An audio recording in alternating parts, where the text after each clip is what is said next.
Welcome viewer, I am Murugan S.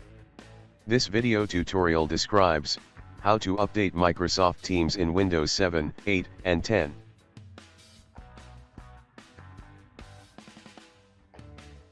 Click Check for updates. We will check and install any updates while you continue to work.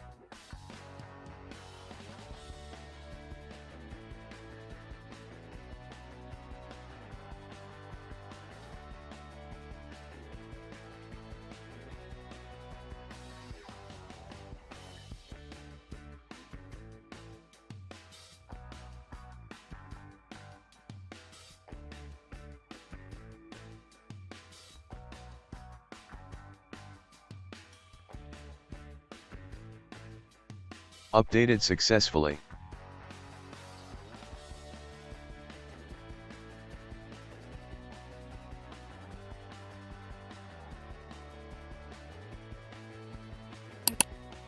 Click About, click Version.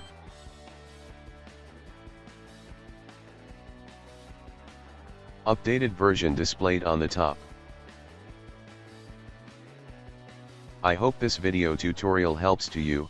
Please like, share and don't forget to subscribe my channel. Thank you very much. See you next video.